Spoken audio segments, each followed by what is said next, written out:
വിജയ് പറയുന്നിടത്തും തമിഴ്നാട് സർക്കാർ കാലാകാലങ്ങളായിട്ട് പറയുന്നിടത്തൊന്നും ഒരു നീതിയും ഇല്ല. കാരണം എന്ന് വെച്ചാൽ എല്ലാ ഡാംസും പോലെയല്ല മുല്ലപ്പെരിയാർ ഡാം. മുല്ലപ്പെരിയാർ നദി സഹ്യപർവ്വതത്തിൽ നിന്ന് ഉത്ഭവിച്ച് അറബിക്കടലിൽ പതിക്കേണ്ട ഒരു നദിയാണ്. ആ നദിയെ അണകെട്ടി ബംഗാൾ ഉൾക്കടലിലേക്ക് വിടുമ്പോൾ അത് പ്രകൃതി വിരുദ്ധമാണ്. പ്രകൃതി വിരുദ്ധത കാണിച്ചാൽ പ്രകൃതി തന്നെ തിരിച്ചടിക്കും എന്നുള്ളതാണ് ലോകത്തിൻ്റെ ചരിത്രം. നമ്മൾ പ്രകൃതിക്കൊരു ഇക്വിലിബ്രിയം ഉണ്ട്. ആ ഇക്വിലിബ്രിയം നമ്മൾ നഷ്ടപ്പെടുത്തിയാൽ ഏറെക്കാലം അത് പ്രകൃതി നോക്കി നിൽക്കില്ല. പ്രകൃതി തീർച്ചയായിട്ടും തിരിച്ചടിക്കും. തമിഴ്നാട് ഇനിയും ഈ 130 വർഷം പഴക്കമുള്ള ഡാം നിലനിർത്തി വെള്ളം കൊണ്ടുപോകാം എന്ന് വിചാരിക്കുന്നത് വലിയ മണ്ടത്തരാണ്. അവർക്ക് വെള്ളം ഈ ഡാം തകർന്നാൽ പിന്നെ വെള്ളമൊന്നും കിട്ടാൻ പോകുന്നില്ല. അപ്പോൾ ഡാം തകർന്ന് മലയാളികൾ കൂട്ടത്തോടെ മരിക്കട്ടെ എന്ന് വിചാരിക്കുമ്പോൾ അവിടെ യാതൊരു നീതിയും ഇല്ല അതിൻ്റെ അകത്ത്.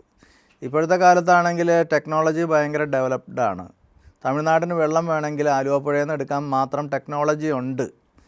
നമ്മൾ ചിന്തിക്കണം, ഇറാനിൽ നിന്ന് നാച്ചുറൽ ഗ്യാസ് ഇന്ത്യയിലേക്ക് എത്തിക്കാമെങ്കിൽ ഇത്ര അടുത്ത് കിടക്കുന്ന തമിഴ്നാട്ടിലേക്ക് വെള്ളം എത്തിക്കാൻ എന്തെങ്കിലും പാടുണ്ടോ? ഒരു ബുദ്ധിമുട്ടുമില്ല.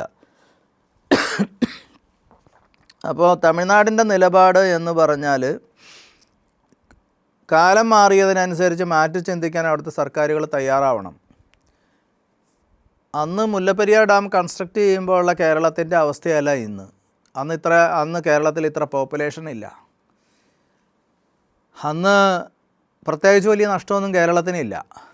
ഇന്ന് കേരളത്തിന് ഏറ്റവും വലിയൊരു നഷ്ടമുണ്ട്. മുല്ലപ്പെരിയാർ നദിയിലെ വെള്ളം തമിഴ്നാട് കൊണ്ടുപോകുന്നത് കൊണ്ട് ഇടുക്കി ഡാമിൽ വെള്ളമില്ല.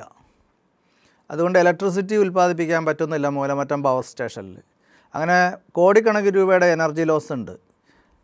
അതായത് 10,000 കോടി രൂപയുടെ വൈദ്യുതി പ്രതിവർഷം വാങ്ങുന്ന ഒരു കൺസ്യൂമർ സ്റ്റേറ്റാണ് കേരളം. അപ്പോൾ കേരളത്തിൻ്റെ ഒരു മേജർ പ്രോജക്റ്റ് ഇടുക്കി ഡാം, അവിടെ 4-1 പോലും 10-1 പോലും ഇല്ല എന്നാണ് പലപ്പോഴും എൻജിനീയേഴ്സ് പറയുന്നത്, വെള്ളം വൈദ്യുതി ഉൽപ്പാദിപ്പിക്കാനുള്ള. ആ അവസ്ഥയിൽ എങ്ങനെ നമുക്ക് തമിഴ്നാടിന് വെള്ളം കൊടുക്കാൻ പറ്റുക? കാരണം തമിഴ്നാട് എനർജി സർപ്ലസ് സ്റ്റേറ്റാണ്. എനർജി സർപ്ലസ് സ്റ്റേറ്റായ തമിഴ്നാട് 468 കോടി രൂപയുടെ ഇലക്ട്രിസിറ്റി ഉൽപ്പാദിപ്പിക്കുന്നുണ്ട്. അതിൽ ഒരു യൂണിറ്റ് ഇലക്ട്രിസിറ്റി പോലും നമുക്ക് കിട്ടുന്നില്ല. അപ്പോൾ നമുക്കെങ്ങനെ വെള്ളം കൊടുക്കാൻ പറ്റും തമിഴ്നാടിന്? തമിഴ്നാടിൻ്റെ അഭിവൃദ്ധി മാത്രം മതിയോ? ഈ നാടും അഭിവൃദ്ധിപ്പെടണ്ടേ?